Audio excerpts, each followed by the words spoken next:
Excerpts from Bearing Witness to the Truth, Part 2, by Harold Cook Phillips, copyright 1949.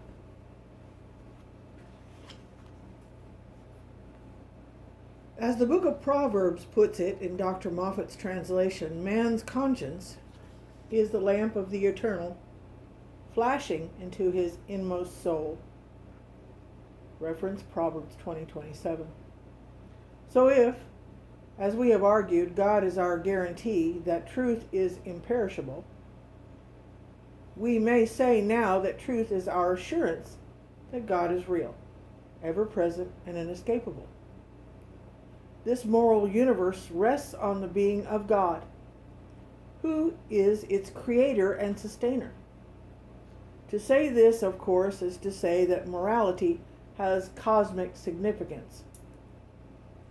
It inheres in the organic nature of the universe. Some, of course, do not share this faith. They argue and regard man as a child of nature, and nature is unmoral. Man is therefore, spiritually speaking, an orphan. Nature supplies his physical needs with lavish hand, but her cupboard is as bare of spiritual values as Mother Hubbard's of bones. Although man is therefore urged to fight for his values, he knows he fights a losing battle. He has no ally save his own reluctant will. He is like a man trying to grow a crop in a soil to which it is not indigenous and in a climate wholly uncongenial.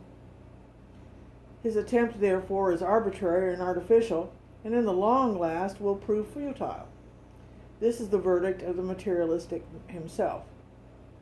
It would seem to me that human life and experience do not support this verdict. For example, the warm-hearted humanist Vincent Sheehan, in referring to the period following World War I, writes, "Whatever morality may be, and it seems probable that it was never anything but a series of convenient arrangements, its recognized influence has vanished from the more conspicuous aspects of life in Paris and London in the 1920s.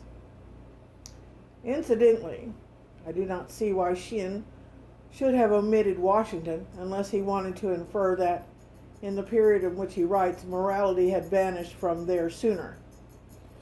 But is not this an oversimplification of the significance of moral reality? For if morality were only a series of convenient arrangements, then when it vanishes, no serious results should obtain. We all know what it means to be inconvenienced. The car does not start, or the train is late, or the fuse blows out. Such experiences are annoying or irksome, but they are not serious. When, however, we flout or betray the moral law, the results are of a quite different sort. We seem to set in motion forces that we cannot stop. We are set up a sort of spiritual chain reaction. The situation deteriorates until it explodes in darkest tragedy. 2 world wars in one generation are evidence enough. This is no inconvenience that we are experiencing.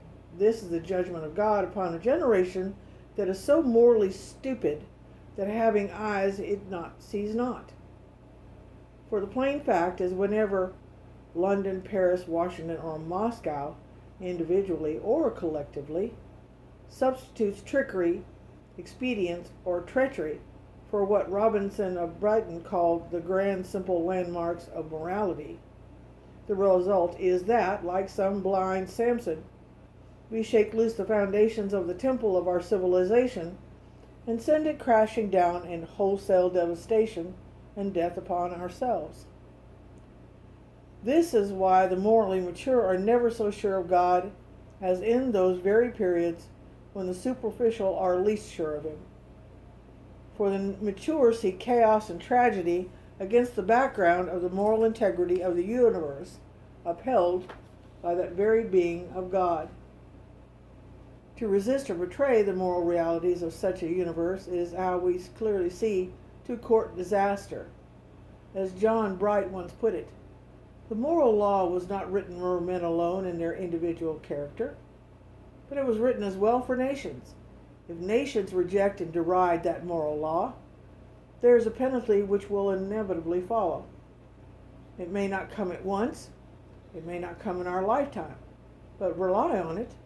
The great Italian is not a poet only, but a prophet when he says, "The sword of heaven is not in haste to smite, nor yet doth linger." When we treat morality as though we were a political football to be kicked around, we are the ones who get kicked around. When we live as though we made the moral laws and so can break them, amend, or repeal them at will, we do not live, we die. The plain truth is that we can play the moral game, but we do not make the moral rules. Writes A.E. Taylor, serious living is no more compatible with the belief that the universe is indifferent to morality than serious and arduous pursuit of truth with the belief that truth is a human convention or superstition. Moral reality, therefore, not only reveals his deepest truth about man, but also about the universe, which is his home. It leads us, as I have said, to the God who is its creator and sustainer. Through the sense of moral obligation, man is made aware that his role in the universe is not that of a landlord, but a tenant. And the last word is with God.